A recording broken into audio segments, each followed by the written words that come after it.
Welcome to the Seafood Matters podcast. I'm your host, Jim Cowie. In each episode, I speak with industry leaders, fishery scientists, fishermen, and seafood chefs.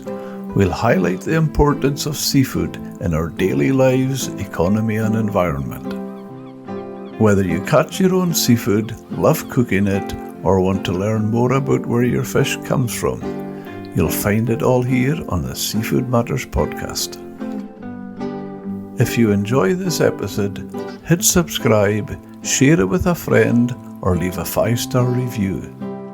And you can get in touch with me by visiting seafoodmatterspodcast.com. This episode sees the return of John Goodlad, a friend of the show from Shetland, telling stories from his best-selling book, Salt Roads. John was Chief Executive Officer of the Shetland Fishermen's Association and the Shetland Fish Producers Organisation, Chairman of Fishing Innovation and Sustainability, and a board member of the North Atlantic Fisheries College. Herein, John shares the extraordinary story how for more than 200 years, the saltfish industry has fueled the economy of Shetland.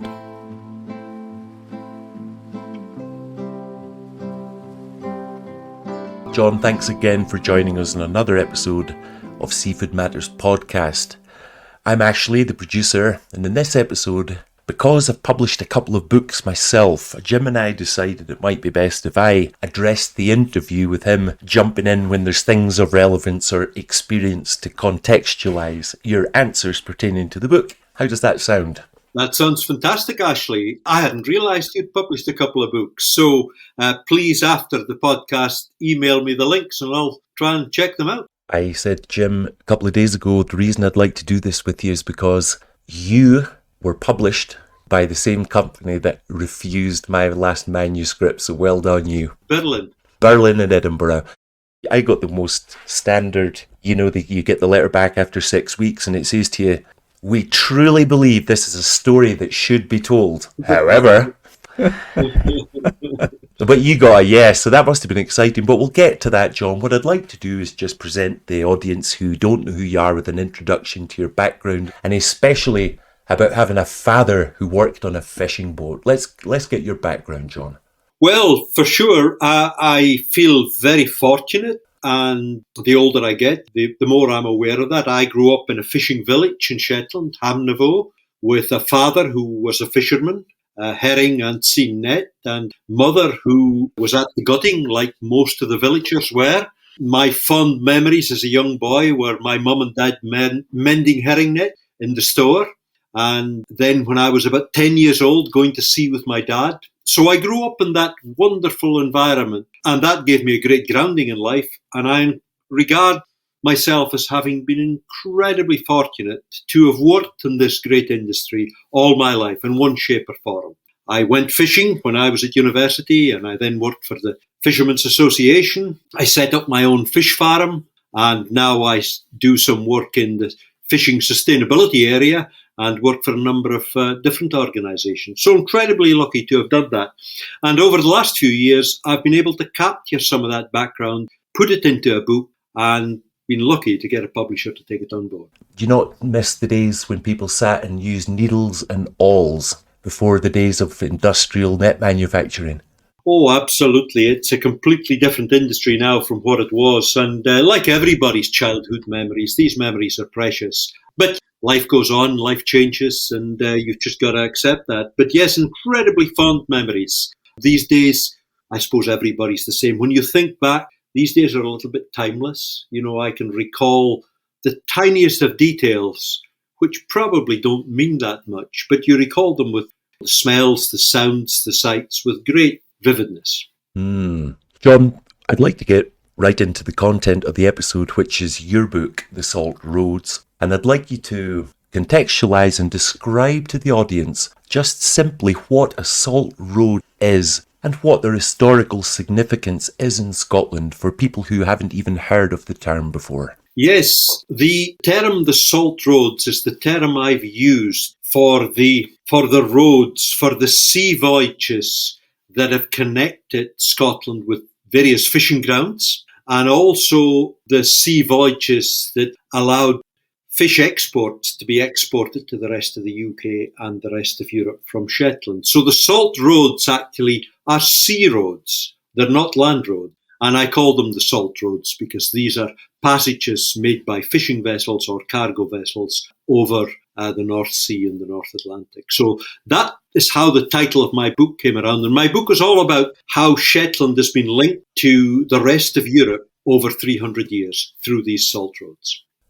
What was the key inspiration? What motivated you to spend the better part of a decade researching, then editing, and then taking the vagaries of publishing on, being afraid to tell people that you sold 4 books, and when you take your family out, that equates to nothing? Why did you undertake such a massive thing? I did it for several reasons. The first reason was that when we sold, most of the research was done after we sold. I've picked up stories and I've collected reminiscences and over my career, and I've been really lucky to have travelled around Europe and met fishermen, fish workers and fish exporters from Iceland and Faroe and Norway and continental Europe and Scotland and England. So I've kind of got a selection of stories I gathered. But after we sold our fish farm in 2007, for the first time ever in my life, I had a little bit of time. And I was very conscious that part of Shetland's fishing history had never properly been told. So I started to research this. And I was very conscious I wanted my research to be validated and to be peer-reviewed. So I suppose it was my version of a midlife crisis. I embarked on a part-time PhD back at my old University of Aberdeen. And I was still working at the time, but my research into Shetland fishing history took me 8 years to complete. And that was my PhD. And then having completed that, and I was very proud of it, but I realised, apart from myself, my 2 supervisors, and possibly research students over the next few years, maybe 1 or 2, nobody would ever read that piece of research. And I thought, I've got to get this out. And so I took that basic research and rewrote it. I did a lot of thinking about it, and it's completely changed. It's not a PhD that's been rewritten. It's very much a narrative nonfiction. So that's the genesis of the Salt Roads. That's where the research came from. And it's a book I felt I had to write because I felt that part of Shetland's fishing history hadn't been properly told. That's brilliant. That takes us to the content. But before we ask regarding what the book's about, I want to, I don't know, you're maybe aware of this, but a website known as Laurie by Shetland, or Laurie in Shetland, or Laurie with Shetland, reviewed your book, and you were credited personally on the way that you punctuate the research with anecdotes and personal experiences, which adds natural richness to the narrative. That was said about you, and it wasn't, I'm sure it wasn't your wife that wrote it. I think this is a real one. I want you to, based on that, give the listeners an overview of the book, but I want you to talk about how you blended your own personal memoirs with a non-fictional narrative. What you seemed to do was take an academic quality study, but make it palatable. Let's have a go at what your book's about, building those 2 aspects in, John.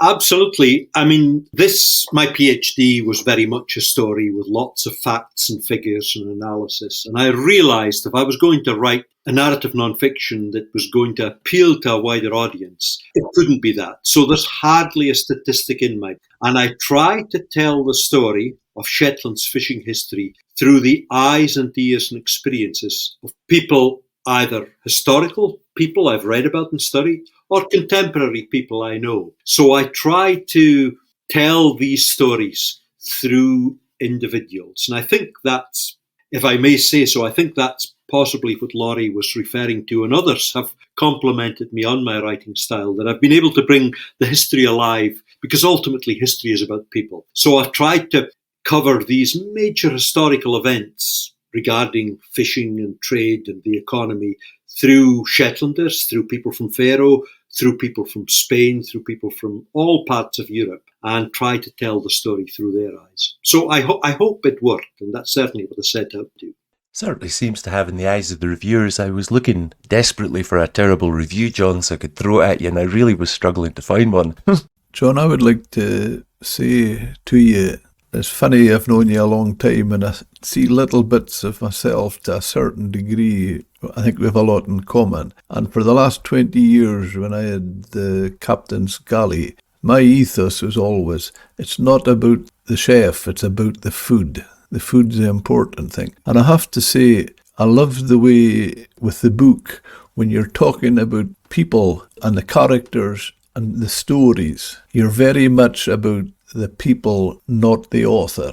As if it's not about you, it's about the people. And I think it's lovely the kindness you are to them. And even if it's some fisherman that's maybe been caught out in bad weather or something that maybe some landlubber, let's say, would say, well, why is he there? You explain and say that. I thought that was a lovely touch, that you were very complimentary, and I felt your ethos when you're writing the book, it was about the characters and the people, not the author. I thought it was lovely. Well, thank you, Jim. That's very kind of you to say so. And that certainly was my intention, was to bring this wonderful history alive through these people. And I often say about my book, it's a book about incredible events, but these incredible events are carried out by very ordinary people. And I try to bring life not to the merchants and not to the lairds, but bring life to the very ordinary people who made this great industry through history, and give them a voice, because very often their voice has not been heard. Regarding that, John, you did brush upon serious topics like the erosion of language, culture and climate change. Could you talk around how those influenced your narrative? I think these are three quite important topics. That's language, culture and climate change. Yes, Ashley, very much. The subheading of my book is The Salt Roads, How Fish Made a Culture. And as well as my lifetime interest and passion for the seafood industry, I've always been incredibly interested in art in its widest sense. Novels, poets, filmmakers, musicians, artists, and all of that stuff. So I began to sort of think, when I began to write the book, I became aware in a way that perhaps I hadn't been before, how many artists have been inspired by the sea, by fishing, and by fish. And so that's a theme that goes through my work. And I touch on famous Icelandic novelist Halldór Laxness. I deal with Hugh McDermott's years in Shetland in the 1930s. I deal with some Fiddler's Bid, one of Shetland's best bands. And I touch on all of these artistic parts of my book, which I hope will appeal to a wider audience. And part of that, of course, is all looking at language. And I look at, in dealing with the fishing trade, I'm looking at places like Faroe and the Basque Country, both of whom nearly lost their languages. The Basque Country through the Franco regime, and the Faroe Islands through a similar process that we lost our language in Shetland while it was part of Denmark. And how both the Faroes and the Basques had managed to restore their language, and how in Shetland we've lost our language. So sort of reflecting a bit on that. John, I don't know if I altogether agree with that. How can a language be lost? Languages evolve. What is it you're saying was lost? Languages do evolve, but what I'm saying is that both in terms of the Basque language and the Faroese language, it was a language of the home, but in a formal setting, and I'm talking about the 19th century in the Faroes, the language of the church, the language of education, the language of law was all Danish. And the Faroese had a huge struggle because their language didn't have a written form. It was only a spoken form. And they got a written form and they were able to establish that. And the Basque situation was even worse because during the Franco regime, you weren't allowed to publish anything in Basque. If you were caught talking Basque in the classroom, you were punished. People were forbidden to give their children Basque names. And one of the few places where there were no language spies was out at sea on the Basque fishing boats. So the Basque fleet became a real heartland of the Basque language. So I kind of touch on some of these things that I find fascinating, and a kind of an unusual link to fishing in a way. I should take that back slightly. I was too quick with my argument, and the reason is what you're actually saying is Basque and culture collapsed, and so too went the language. That's correct. Absolutely. Your book spans as far back as 16th century Dutch fishermen. Could you tell us how on earth you began to research the manoeuvres of 16th century Dutch fishermen and how they're involved with these salt roads you talk about? Yeah, very much so. My book kind of covers three big fisheries in Shetland. The half fishery, which was undertaken by open boats close to Shetland, setting long lines for ling and tusk. And then the large cod, distant water smacks fishing at Iceland and Faroe with hand lines for cod. And then the biggest fishery of all, which came late to Shetland, was the drift net fishery for herring. And when I began to research that, I was aware that Shetland was one of the last places in Europe to develop drift net fishery. I became aware that the people who invented the drift net and invented the method of curing herring through salt herring were the Dutch. And perhaps even as far back as the 15th century. And they developed these large boats that caught the herring and processed the herring on board. And very much the sort of 16th and 17th century Dutch golden period, when the Netherlands developed as a very strong trading nation, a very large part of that was financed and funded by their early success in the herring fishery. And it's said in Shetland that Amsterdam was built on the back of herring caught east of Bresse.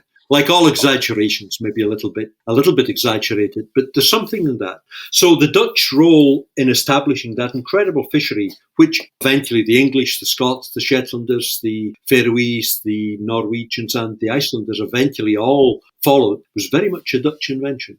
Jim, is the traditional industry in Wick, where they said you could walk across the harbour from one fishing boat to another without getting your boots wet, that was herring? Because if so, that must have meant Wick must have required a heck of a lot of salt. So this salt must have been coming into Wick by the tonnage, is that right? Wick was one of the biggest herring ports in the world.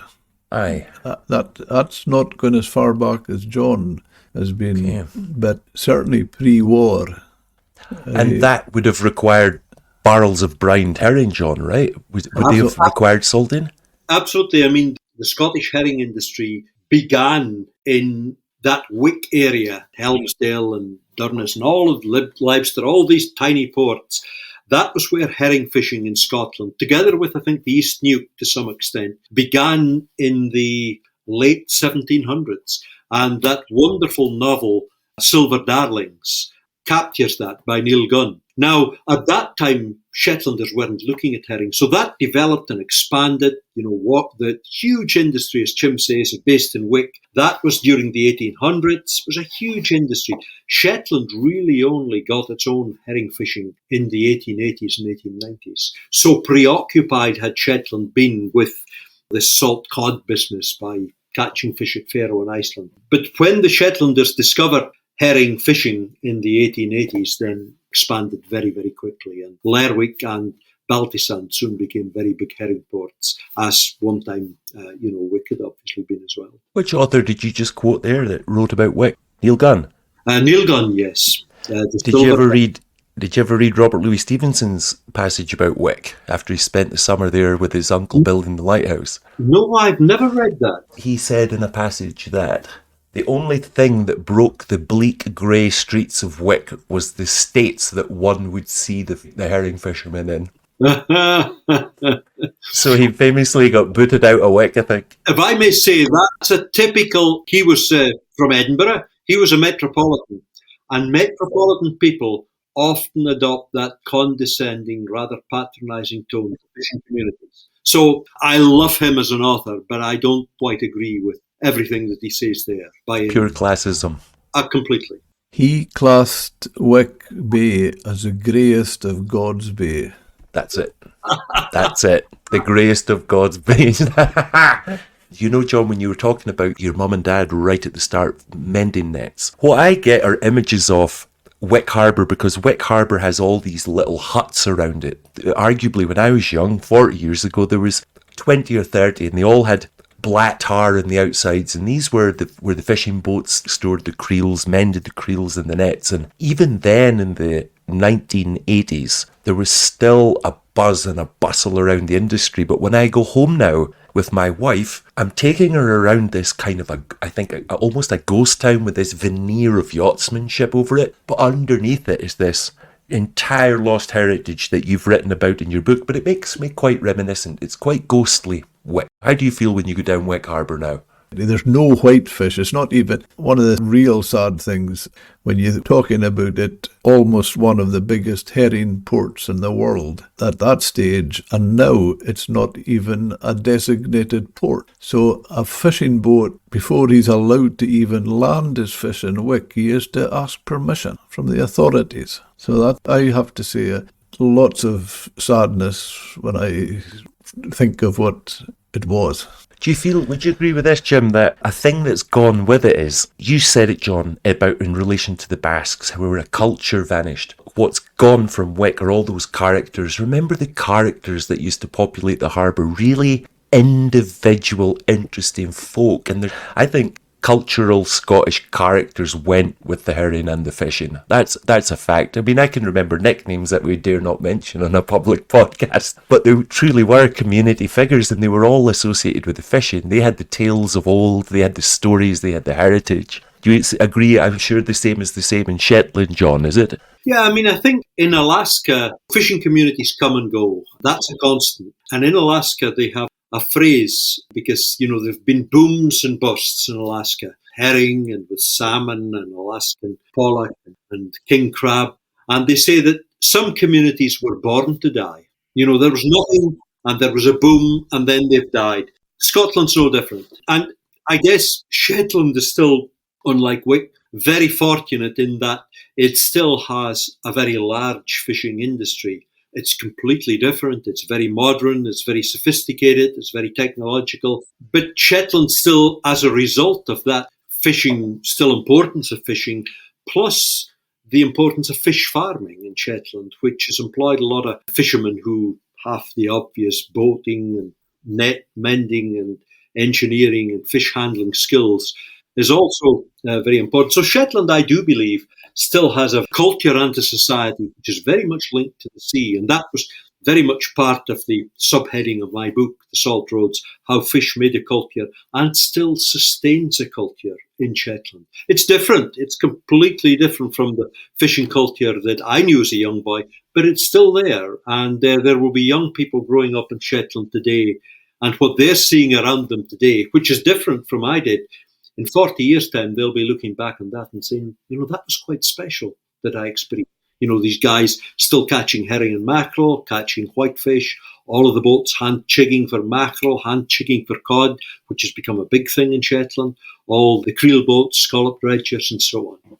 One of the things that's been said, John, and you'll know probably firsthand when we describe the way things have gone, Wick, Leibster, Helmsdale, and right round up, that was all herring at one stage.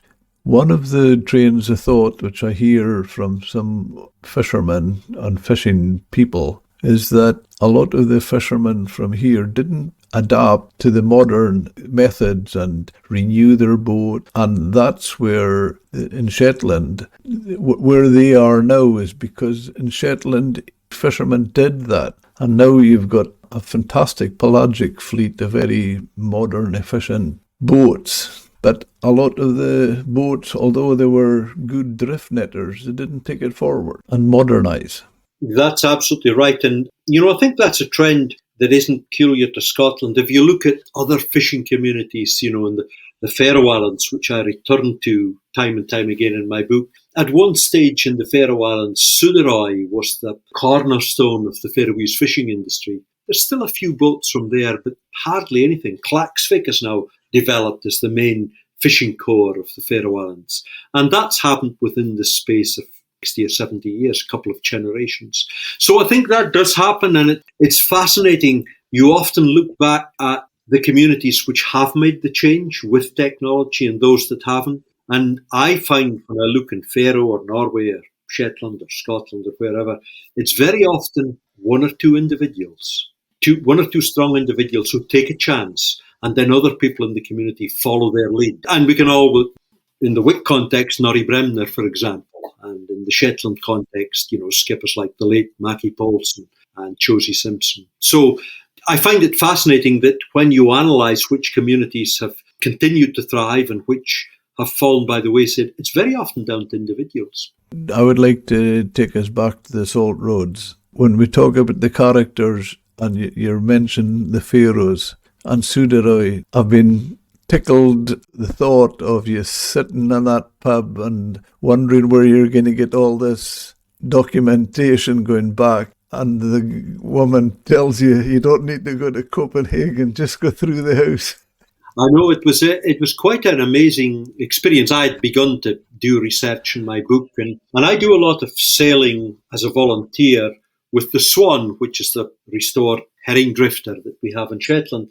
And just a group of friends, we chartered the boat and we were up in Faroe. And we had a great week in Faroe. And just coming back to Sudaroy, we went into Tipperary. And at this time, I was aware that there had been a lot of smuggling of brandy from Faroe into Shetland during the cod fishing days. And I couldn't find any indication of how extensive this had been in Shetland. There were no records. For the obvious reason, it was illegal. It was kept under wraps. And all I had were fragments of folklore from my great-grandfather or listening to my granny speaking when I was a small boy. And you wondered, had it been exaggerated over the years? And then in Sudaroy, we were sitting in the bar in Tipperary, and the lady, the owner, saw we were from Shetland, and I asked her about this smuggling. She said, oh yes, my great-grandfather, when he had his merchant store here, used to sell brandy and tobacco to the Shetlanders. And I said, oh my goodness. Was there any record of that? Yes, it's all laid out in company ledgers. Which archive is that in? Is it in Tórshavn or Copenhagen? No, she says, it's just next door. So we made our way past two tables of rather drunk Faroese people, and we went into this old office that hadn't changed in 100 years. And there were the ledgers. So that forms quite an important part of my book's research. An accidental encounter in a pub with a Faroese lady who had all of these records. Incredible. It's just one of these incredible coincidences. And I got a lot of material from it. So back to the very primary levels of salt. You're in Shetland, you're standing on the coastline, you're looking out to an endless ocean full of salt. How do I harvest that from the sea so that I can use it in the fish industry in Shetland? You mean the salt, Ashley? Mm-hmm. How do you make salt? Well, really good question. Shetlanders, I don't think, ever made salt. The salt was always imported. And I think the first levels of trade in Shetland would have been the Hanseatic League, the German traders, who came to Shetland in the 13th and 14th centuries. And they came to several locations in Shetland with large trading boats, and they traded with the Shetlanders. They brought hooks, they brought ropes, they brought metal, they brought knives, and crucially, they bought huge quantities of salt. Shetlanders brought, and then the next time they came, the Shetlanders sold them two things, salted fish and knitwear. So that was it. So Shetland began to get its salt from the Hanseatic merchants. And then when the landowners of Shetland, the lairds, began to discover they could make a lot of money in exporting salt fish from Shetland, they imported salt from Scotland and England, Firth of Forth and other places. And then when the cod fishery really developed and thousands of tons of dried salt cod was being exported from Shetland to the Basque Country, these trading vessels returned full of salt, full of the best Spanish salt.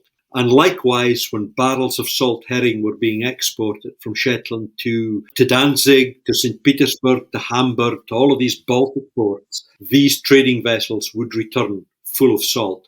And what century was that, John? That was late 19th and early 20th century. And that salt probably came from the Siberian salt mines. So the Hanseatic League back in the 13th century had trading connections as far afield as India and the Middle East, perhaps further into the Orient. Are you suggesting then that the salt upon which the Shetland industry was built possibly came from the other side of the planet through the Hanseatic League traders? I wouldn't have thought so. I would have thought it would have come, it's not a valuable commodity, it's a commodity that's sold in bulk. I would have thought it would have come from natural supplies of salt within the area of Germany and Poland. That's interesting when you talk about the natural supplies, Poland being one of the most famous, as you know, in the world. You talked about, I think you even said, famous Spanish salt.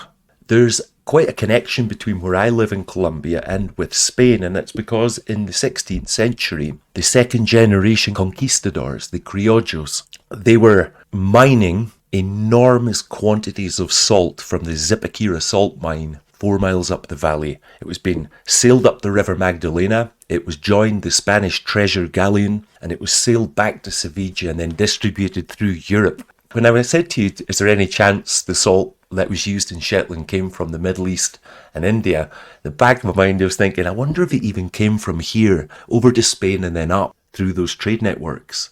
Black salt it is, John. Oh my goodness, black salt. How interesting. It's a funny substance. I went to the Salt Cathedral. You smash a piece of salt off the wall on the outside and it is black. But I sucked it. If you suck it, it goes white within about 3 sucks, as they say. So I did this and I thought, what kind of weird, bizarre alchemy is this? Well, that turns out that it's all the candles that have been burning in the Salt Museum. So I just essentially took a mouthful of carbon. So you don't know what's carbonated salt and what's actually pure black rock salt. How interesting is that? No, and I think this whole question of salt, we have to remind ourselves that before the age of freezing, the only way to preserve protein, whether fish or meat, was through salting and drying. So salt was absolutely crucial to the whole of Europe, to the whole of the world. And so many communities in the north of Europe grew up, came into being through catching fish, salting fish and exporting fish. And I came across a wonderful quote from one of my most famous writers, Halldór Laxness, a famous Icelandic novelist who won the Nobel Prize for his incredible book called Independent People. And he also wrote another book called Salkavalda, about a fishing village in the south coast of Iceland and a young woman who worked in that fishing village, salting the cod and then packing up the cod for export. And the whole village was based on cod. You were either catching cod, you were laying out the salt cod to dry, or you were packing it up, exporting it. Everybody worked in the salt cod business. And there's this wonderful phrase in the middle of his book, and he says, when all is said and done, life is first and foremost about salt cod. Now that strikes us as quite a bizarre comment in the early 21st century.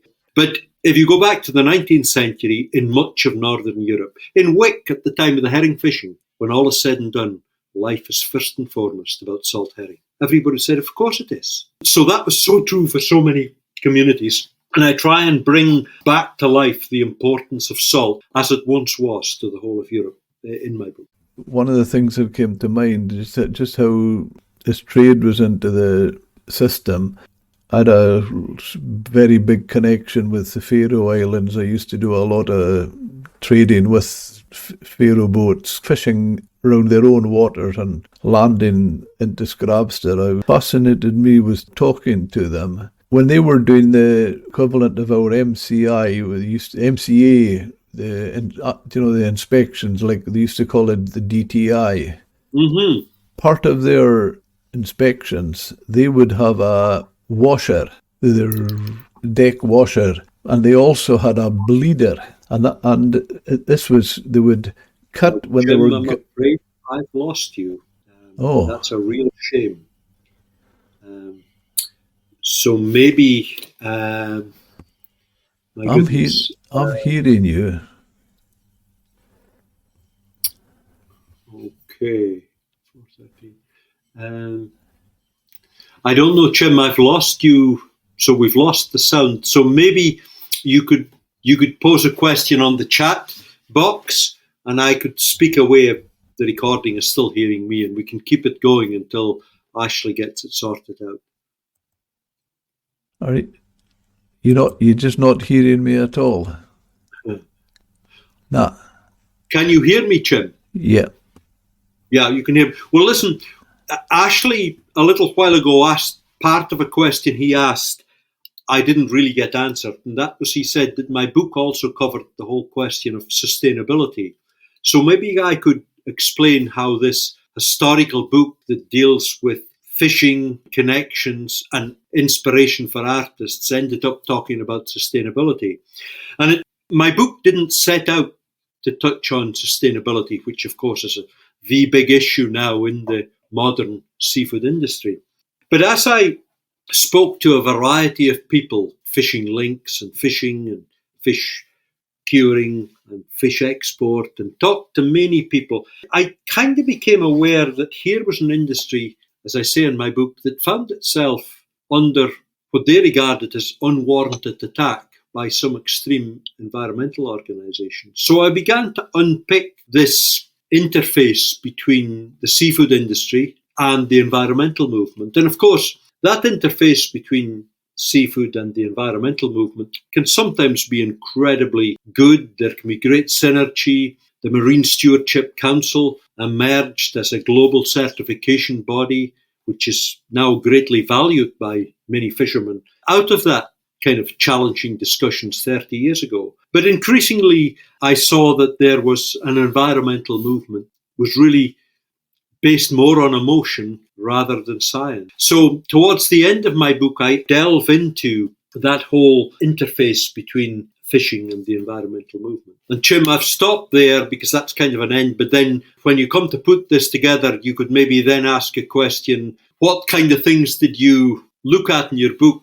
And I could then come back and say, well, one thing which really interested me is that many of the environmental criticisms of the fishing industry and the fish farming industry are based on very simple concepts like, if we close a large area of sea, somehow magically going to save fish stocks and stop them being overfished. Nobody ever says, well, all the boats that used to fish the area you closed are then going to have to fish the area that isn't closed more intensively. So what good does that do? So it really is simplistic. And many of the people who are really critical of the fishing industry are also people who quite rightly are concerned about climate change and extolling everybody to look at their personal carbon footprint. So I kind of delved into this towards the end of my book, this whole question of carbon footprint.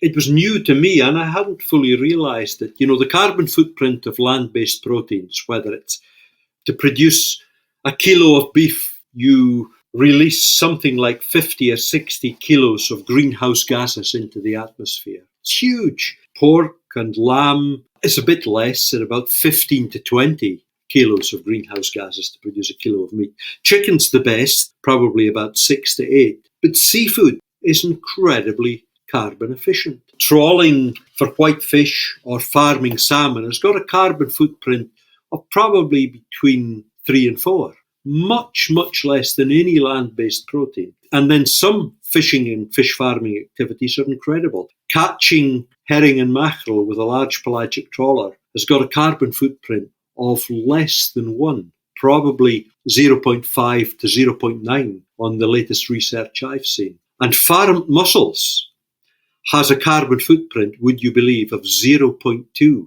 So the carbon footprint of seafood is incredibly low. So for those people who spend their lives pontificating and arguing that the seafood industry is an environmental disaster, just take a close look at the carbon footprint of the seafood industry. And as I say in the last line of the concluding chapter of my book, if you want to save the planet, eat farmed mussels for a starter and mackerel for a main course. The unfortunate part of all that, John, is NGOs, when they talk about the damage is due to the seabed and things like that. I mean, it's just, I find it so corrupt. They get so much money and vast salaries, and they're happy to see fishermen out of business just to fund fads, and I think it's quite alarming. Recently we did a podcast with a guy, Michael Kaiser, from Heriot-Watt University. You've been saying there they've got that facts and figures, so hopefully with them having the reality, government will listen to them. Absolutely, Jim. And I mean, the fishing, anyone listening to this podcast who may think here's somebody who's just campaigning for the fishing industry, the fishing industry and the fish farming industry, and I've been involved in both, haven't been the best in the past and still aren't the best in some parts of the world. But the seafood industry has made enormous strides in the last 20 or 30 years to become far more sustainable. And yes, there are still challenges ahead, but as Voltaire once said, the famous French philosopher, perfect is the enemy of good. There's parts of the fishing industry which are well managed now, which of course can do better, but let's acknowledge where progress has been made. And the recent HPMA fiasco in Scotland, where 10% of Scottish waters were going to be closed, just a figure without any justification. I think most people in the fishing industry agree that there should be closed areas, perhaps nursery areas, spawning areas, areas where there are fragile ecosystems like coral reefs and so on and so forth. But you've got to discuss this in a rational way with the fishing industry so that you can reach a conclusion that everyone agrees to. And just simply government saying this is what we're doing and we're imposing this in the industry just simply doesn't work, as the recent HPMA fiasco has shown. Well, taking that the next stage, John, you're 100% right. The last podcast was just released last week. Mark Dickey Colas, his name is, he's an ICES scientist. And I asked him that very question. I said, look, as far as fishing is concerned, fishermen, any area that's been closed for conservation reasons, and the longer it's closed, they never get fish in that area again. So they feel that taking it to the next stage with this highly protected marine protection areas, which our government were going to go down, they've taken the foot off a bit there, but I don't think the industry trusts for a second that it's gone away completely. But I thought his answer was quite interesting, because he said when they close an area, they should invest, keep monitoring it and invest in it. And if they're closing it, we'll keep monitoring it. Don't just say it's closed and ignore it and leave it. Absolutely. And I think, there's so much fertile ground between fishery scientists, between conservationists and the fishing industry that we can work together to do things properly. Fishing, you can only harvest what the seas can provide. You've got to avoid catching small fish. We've got to solve the discard problem. Very few fishermen would disagree with that. And I think there's a lot of common ground with people like Mike Kaiser, Heriot-Watt University, with marine scientists, with ICES on that. But some of the more extreme NGOs have entered the field. They're coming to a very complex situation with very simplistic solutions like closed sea areas. And the really dangerous thing about that is that simplicity is appealing to the general public. If you do a TV program like Seaspiracy and you say fish are being overfished, and the best way to stop this is just to close a large area of the sea, people can understand that. But if you then try to explain what quotas are and what licensing is and what minimum landing sizes are and what mesh sizes are, and you start to get into the complexity of fisheries management, you lose people. So as somebody once said, it's very easy to sell a simple lie, but it's much more difficult to explain a complex truth. Absolutely, totally. Going to your book again, it's been so many fascinating points in it for me. One of them, if I was to quote you, when you say that Shetland was a fishing hub, and that's going back in history with your book, one of the things that came to my mind when I was reading that was, that's not changed all that much. A good friend of mine, fisherman, he was leaving Scrabster not that long ago. I said, well, William, where are you going to fish this trip? And in his broad Merryshire accent, he says, well, Jim, you know the score. He says, we take the forecast and then decide which side of Shetland we're fishing. That's right, yeah. And it always, in Shetland, we talk about going down to Aberdeen or down to Peterhead. A lot of the East Coast fishermen, they talk about going down to Shetland. They're always talking about when they go north, it's going down to fish in Shetland. Yeah, I hear some of them. Shetland, I suppose, has been blessed with a natural geography that so far has continued to place it at the centre of some of the best fishing grounds. And that's part of, I suppose, the ongoing fishing success of Shetland, as well as having been blessed by this rich history and rich society and culture, which kind of looks to the sea rather than the land. Also, something that's really fascinated me and interested me as well with your book, so many aspects of it. When the boats come in and landed the salt cod and they were put across the beach if you could explain what they did with that and how they did it, and to give you an indication where I'm coming from. I think we've mentioned it before. I was salting cod with my factory and putting it to the Basque region. Very, very similar to what was happening then. But interestingly, John, one of the things we just could not do in the mainland here, dry it. We could find good salt, salted it, but we had an absolute expert on salt fish from Iceland over. And he said, he laterally gave up and he says, you can't, there's too much moisture in the air. You can't dry. Now, they could do that in Iceland because it's a much drier coal. And it just takes me back thinking, if you think to say about how they managed to do that in Shetland. Well, that's such an interesting observation, Jim, because to be perfectly honest, one of the dampest, most moisture-ridden places on the planet must be Shetland. It's often drizzly, it's misty, and so that really is an interesting observation. As is Faroe, very moist place, and yet they dried salt cod there. The way it was done in Shetland, and perhaps the answer to your question, lies with the Beach Boys, not the Californian-based band of the 90s.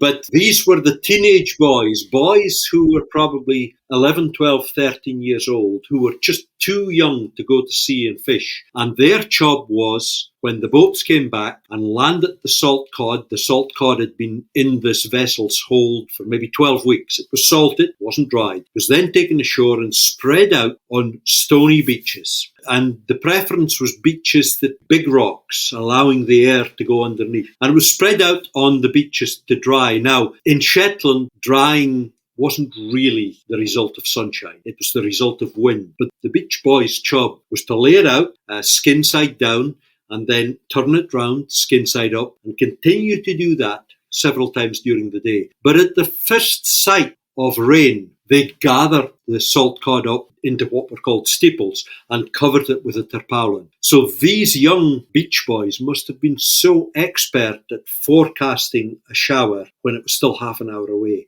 because that took a bit of time. And then in the evening, all the salt cod was again gathered up off the beach, covered with a tarpaulin, because if it had been left during the night, it would have taken on dew. And if the salt cod hadn't been properly dried, then it would have gone mouldy. Because as you well know, Jim, a properly dried salt cod is like a piece of wood. There's no moisture left in it whatsoever. So I reckon the secret for drying salt fish in Shetland was the care and attention it got from this squad of beach boys whose skill and ability were able to overcome the incredible dampness of a Shetland summer. I just wondered if, yes, it's not fair not to give the credit to this Beach Boys, but I just wonder if it maybe something to do with climate change as well. Maybe, is there anybody know? That's a really interesting possibility, because, of course, I'm just assuming that in the 1870s, there was as much moisture in Shetland as there is today. And of course, we have no records for that time. So you may very well be right. Maybe the prevailing atmospheric and climatic conditions in Shetland 150 years ago are significantly different from what they are now. So that could easily be the case, Jim. Something I hadn't thought of. Yeah, I'm talking about when we were doing it from the mid to late 90s to the early 2000s. Fascinating. And did you dry your cod? Was it lying outside, or how did you do it? On pallets inside, but with lots of air getting about it. Yeah, that's interesting. Well, the actual salting was in containers, salt fish, all the way up. Mm-hmm. Then we would turn it. And, this was perhaps the audience are thinking, you catch fish, you split them, you salt them, you put them on a beach to dry. They're thinking this is really very basic. But the market, as you well know, the Basque market for salt fish is the most exacting when it comes to quality. And if the fish haven't been split properly, if the cod haven't been bled properly, if poor quality salt has been used, if too much or too little salt has been used, and if it hasn't been properly dried, Basques won't buy it. The Basques like to think, with probably some justification, that they are the experts on salt cod in the world. To some extent, they're probably right. But as the Shetlanders found out, the Basques paid the best price, but their quality standards were exacting. And to begin with, the Shetlanders really didn't produce good quality salt cod at all. Some of the early merchants that were exporting fish to Spain were aware of that, and they came back and said to the fishermen, "You've got to bleed this fish properly," and said to the curers, "You're putting too much or too little salt." So over a period of decades, the Shetlanders got very good at producing what the Basques wanted. So much so that eventually dried cod from Shetland was sold as the Shetland cure. And it was kind of the mark of top quality in the Basque Country in the 1870s.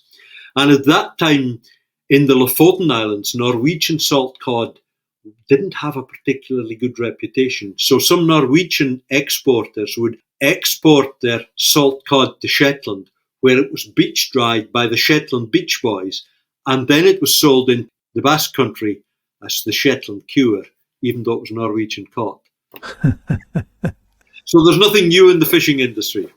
Yeah, what I was going to say before we had a bit of interference there, well, when we had Faroese, when they're getting their inspections, their boats going through the survey, like what we used to call the DTI and now MCA, their bleeding tanks, that was part of their survey, that was included in there because it was so important for them, because not now, because they're landing everything pretty much going on to the fresh market, but the biggest percentage of their industry going back was salting for Spain, for the Basque region. So what the bleeding tanks was, they would cut the cod, but before they actually gutted it, they would go through the heart and bleed it.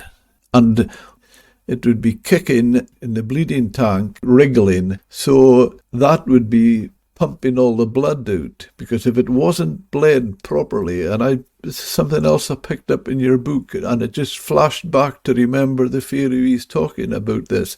If it wasn't bled properly, it came out in the salt and discoloured it. And you'd have black marks on a piece of perfectly dried salt cod. It's just like beautiful. It sort of glistens, and it's the whitest of white. But if it wasn't bled properly, there would be black marks, and couldn't sell it into the Basque Country if it was like that. But in this whole thing about salt, in the Faroe Islands, they built, I mentioned Suðuroy was the main fishing port at the time. In the island of Suðuroy, they built a huge salt container, a huge warehouse for salt that could hold 10,000 tons of salt. And all the fishing boats that needed salt for their long trips went into Suðuroy and loaded up. It was right next to the pier, and they just, instead of taking ice, they took a load of salt. And of course, as the Faroese fishing industry changed and they stopped drying and salting fish, this huge building, which was actually quite an iconic piece of architecture, it really looked quite nice, it fell into disrepair. There was a proposal to knock it down about 10 years ago. And I cover this in my book. There's a wonderful story that the priest, the Lutheran priest in the island of Suðuroy, was determined that this iconic building should not be knocked down. It was part of Faroese history. So he got together a plan to convert this salt store into an art venue for music and opera and jazz. And this is in an island of 8,000. And people just laughed and said, "You're crazy." And so he got some costings done.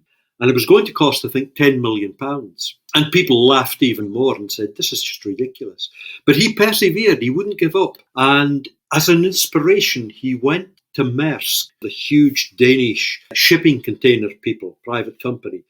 The family that owns Maersk are huge sponsors of the arts. And as soon as they heard about this project, the Maersk family recently built an opera house in Copenhagen and donated it to the Danish people. And when they heard that this venture was being discussed in Faroe, they quickly logged with them that for 100 years, many of their skippers, mates, engineers and crewmen come from the Faroes on their cargo ships.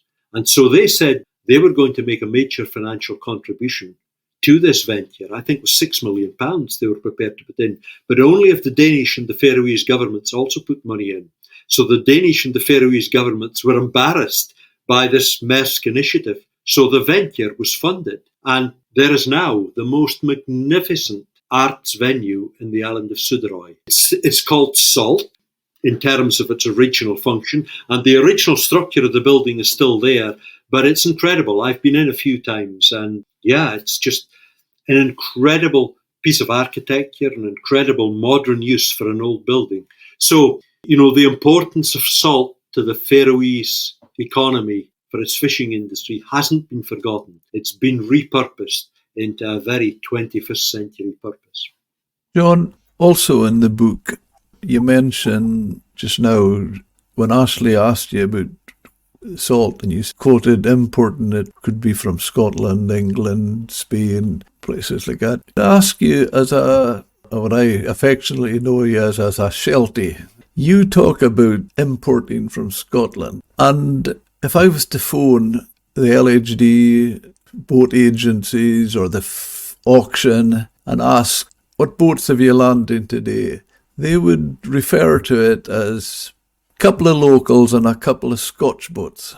Do you identify yourself as being a Scot or not, John? Well, really interesting question. Unself-consciously, I talk about going to Scotland. I talk about the Scottish fishing fleet. There's something quite distinct from Shetland. And it's often misunderstood as a kind of hostility to Scotland. It's not meant like that at all. Of course, we're Scottish. We return a representative to the Scottish Parliament. We're governed by the rules of Scotland. When Scotland plays football, most Shetlanders support Scotland. But I guess two reasons for this. One is geography. We're a long way from Scotland, and we already have a mainland in Shetland. Some people talk about going to the mainland, but Shetland has its own mainland. So we refer to Scotland not as the mainland, but as Scotland. And then our history, Scotland has got a wonderful, proud history of Lowland Scots and Highland Scots and that incredible history of Gaelic speaking. Shetland never had any of that. We were speaking Norwegian until a few hundred years ago, and we still speak today Shetland or Shetlandic, which is a kind of a mixture of Norwegian and Scots. So the historical, cultural and geographical reasons are why I talk about the Scottish fleet and going to Scotland. And it's just one of these things. It isn't black and white. There's a gradation. It's certainly great fun. Most people in Shetland go down to Aberdeen. We regard it as our nearest town. And whenever you go through Aberdeen, you just meet hundreds of Shetlanders. So there's a very, very close connection. But do I regard myself as Scottish? No, I regard myself as a Shetlander. There's so many things that I feel I'm almost as one with you. I consider myself. And one of the things you mentioned, John, which I totally 100% get, and I felt the very same thing myself. I'll be standing in a fishing village in the Faroe Islands, in a fjord with the dramatic cliffs and all stunning scenery. And you referred to it in the book, and I felt that myself. You're standing there and you feel at home. Absolutely, and it's a strange thing. I've been to Faroe now many, many times. I first visited when I was a teenager. I was at university, and I've been many times, and I've always felt very much at home. Partly it's the fishing, partly it's the climate, partly it's the fact that it's a group of islands like Shetland. But I think many people who have grown up in fishing communities have that immediate affinity with the Faroe Islands, which is simply a collection of fishing communities. As part of that, when I say I felt that, and you say special things that you can find there and see, I have to say, it's once ever in my life I've seen a sample of moon rock, and that was from a friend of mine's house in Faroe. Yeah, it's all that, the geological map of Faroe is incredibly simple. It's all basaltic rock. And this was a sample of rock from the satellite, from the moon. The real one. I see. I thought you were meaning like it because Faroese basalt looks like moon rock, of course. The other thing I felt could all say about the cultures and where we see each other as whether one country or the other. I don't know whether it's the fishing connections, but I'd still, from reading your book and knowing so much about the Faroes and things like that, I just feel it fascinates me. There's so much of it in part of my life. Just when you started this podcast, John, you're talking about being at mending, your dad would be mending the net. I'm quite sure the part that you didn't mention, I bet you were the guy that was filling the needles with the twine. Absolutely, and that, I guess, from people of my age would remember as a young boy or a young girl, that was the job you were given. You filled the needles. It was a simple thing to do, but it saved the menders time. There was always, 5 or 6 needles to be filled, and you used to enjoy doing that because you felt you were being part of the whole net repair exercise. So absolutely. Even going on then, when you say in the book about some things in the Shetland culture, people are referred to by their father's name, or even small fishing village of Helmsdale. The tradition I'm 74 now, so going back, that the first son would be called after his father or his father's father. Second would be called after his mother's father, so grandfathers. And my father was Magnus Cowie, and my grandfather was James Beveridge. So my older brother is David Cowie. My Sunday name, as I call it, James Beveridge Cowie, Jim Cowie I'm known as. When we were in school in Helmsdale, you're talking about 250 pupils, small school with less than 1,000 population. There were 9 David Cowies and 7 James Cowies. So David, my older brother, was known as David Magnus, and I was known as Jim Beveridge. Never Cowie. That's right, and in many of these small communities where there were a limited number of surnames, you had to find some way of identifying them. And in Shetland, it tended to be you were either identified by the croft that you came from. In my book, I talk about a guy I know very well, Chauny Anderson. He's known as Chauny a Hamister, the name of the croft he comes from, or the name of the boat that you sail on. So, yeah, I think that's commonplace in Norway and Iceland and Faroe as well. The other part, when you mentioned it in your book about the jiggers, I remember speaking to a really good friend of mine in Faroe. Unfortunately, he was lost at sea. He was telling me an experience he had. They were going out fishing with jiggers, and another boat came beside them, and they were getting much, much more fish than them. And they discovered that the other boat was a newer boat. It was all worked by electric, and they were mechanical. And of course, the electric was silent. And in a earlier podcast, John Christensen, I mentioned that to him, and he said, fish identify sound. How interesting. I never knew that, Jim. That's fascinating. Well, this guy, a friend of mine from the Faroes, he said there was a dramatic improvement in the fishing with electric jiggers as opposed to the mechanical ones making a noise.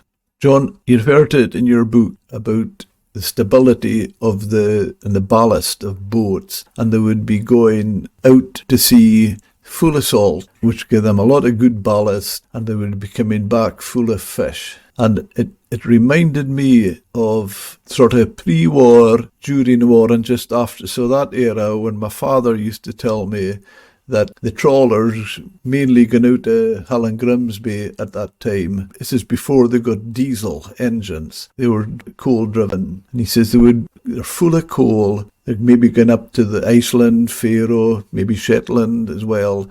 And then they would be coming back full of fish. And he says they were really good sea boats, so much ballast. So that just fascinates me that there's so many similarities and taking it forward. And even going on in the same vein, we talk about whale boats now and how smotes, you've referred to it in your book, how smotes are taken out of hatcheries and deliver to fish farms, but you took the fascination out in your book about did that with live cod. Yes, way absolutely. back then.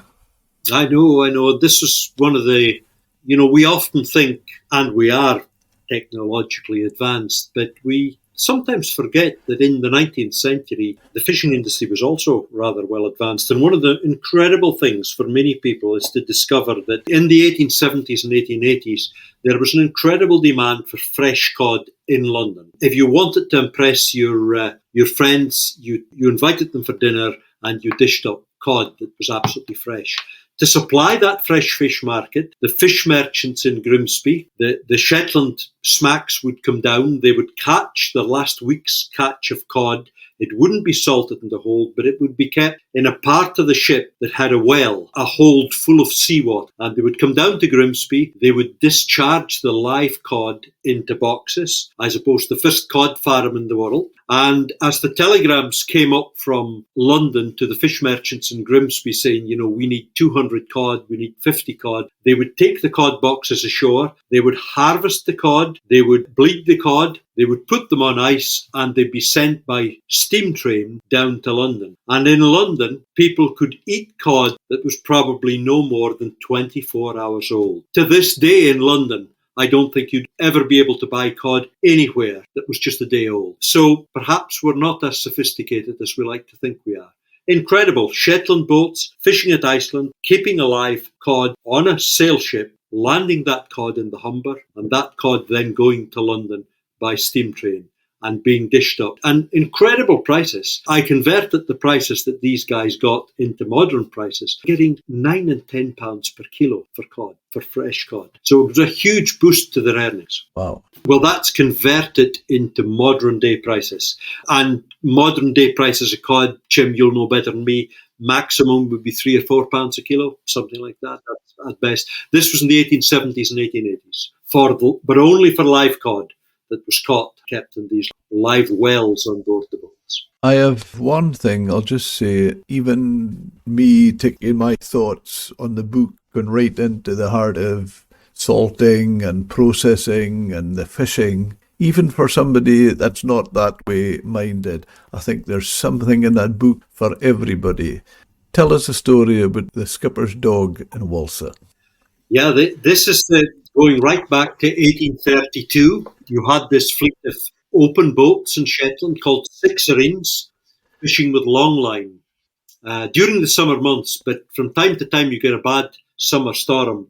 And this was a particularly bad storm in July in 1832. The fleet was at sea. Many boats were lost. I think 117 men died. And it was terrible. It was a catastrophe for the local community. And after the storm abated and people realised that so and so many boats weren't coming back, there was a crew in Walsa, mostly Hewson by name, and they apparently had perished at sea. Their family and the whole island mourned their deaths. But in actual fact, known to nobody, they had been picked up by a Danish ship making for America. They were almost dying when they were picked up, and they arrived in Philadelphia a month later, and the skipper penned a letter to his wife from Philadelphia, knowing it would take months to reach. But in the meantime, they were able to get a boat back to Liverpool. They had nothing, just the clothes they were wearing, and they got from Liverpool up to Edinburgh, and they caught the boat, the ferry as it was at that time, from Edinburgh up to Shetland. They arrived in Lerwick. They got a small boat to take them to the island of Walsa. And it was on Christmas Day in 1832, which fell on the 5th of January because it was the old form of calculating Christmas. And on that morning, the skipper's wife, she'd lost her husband, she thought. She'd lost her 3 sons on this boat. And it was the bleakest Christmas she could ever think she could ever have, that they'd been lost. The letter posted from Philadelphia hadn't arrived. And she opened the barn door to let out the family dog. And the dog put up its ears, and it kind of went crazy, and it galloped from one end of Walsa to the other. She sent 3 of her younger sons after the dog, and when they came to the other side of Walsa, chasing this dog through the hill, there was a boat coming in to a beach, and they went down, and there, to the astonishment of the boys, was their father and their brothers, And to the astonishment of the rest of the island, the men they thought had died were all coming ashore 6 months after the event. And for some reason, this dog had picked up by smell or sound or some other sense that his master was coming back. So an incredible story of folklore that I was able to look up online and find some historical records confirming that it was indeed more than folklore. So an incredible story. The week after this happened, the skipper's wife got a letter from Philadelphia saying they were all safe and they would be... Yeah. The names you refer to in the book, two that I picked up, although there's many more, Anderson and Leask. Now, obviously, with my connections with a lot of the fishing boats in Shetland, that's obviously names that I can relate to. Do you feel there's a link there with that families coming through until present time? Yeah, I think that if you look at the contemporary generation of Shetland fishermen, of course there are some people who are on board fishing boats in Shetland who maybe don't have an immediate family connection, but the vast majority of them will have fathers, uncles, grandfathers who were fishermen. So many of the surnames that I deal with in my book who are at the half, who are at the cod fishing, or who are at the herring fishing are also found in the contemporary generation of people fishing from Shetland. You know, the book has done well. It's sold well. It's now in paperback. It's been translated into Dutch. It's also been turned into an audiobook. So I think a lot of people have read the book. And I think amongst the many very kind comments I've heard many people who've emailed me or spoken to me at book events or whatever, who've said, do you know, John, I wasn't in the least bit interested in fishing or Shetland or even salt fish, especially salt fish, but I found the book fascinating. So I think, or what I like to think is I've made a subject that wouldn't naturally appeal to everybody an enjoyable read. So lots of people who aren't from a fishing background, who aren't interested in fishing or salt fish, have come back and said, my goodness, that really was interesting. I've enjoyed that. So I think what I've taken out of this, I've been able to turn the subject that I'm passionate about into something that other people are interested in who didn't think they would be interested. I've enjoyed, to my complete surprise, I've enjoyed the writing experience. I've always read, but I've enjoyed writing. So the answer is yes. And I'm beginning to research another book at the moment. And this will be a different book, very, very different. I hope written in the same format with people. But I'm going to explore what we touched on earlier today, the very fraught relationship between the environmental movement and the seafood industry. Sometimes it works, but sometimes, sadly, it doesn't.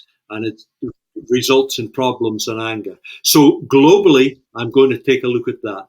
Obviously going to look at the HMPA fiasco in Scotland, but I'm going to look beyond that. I'm going to look at how a country like Canada, one of the most tolerant, liberal, far-sighted countries in the world, has taken a decision to ban fish farming in British Columbia by 2025. How on earth has such a decision been taken? So I'm going to look at situations like that around the world. So I haven't got a title for my book. I haven't got a timeline, but I've started talking to people about this environmental seafood industry interface, where we can learn and how we can build that. Yeah, an American company, Trantor Media, approached Berlin and they were really keen to do an audiobook. So the audiobook was launched in August. It's available on all audiobook podcasts and it's read by Neil McFarlane, who, in my opinion, reads the book incredibly well. He's got a great reading voice.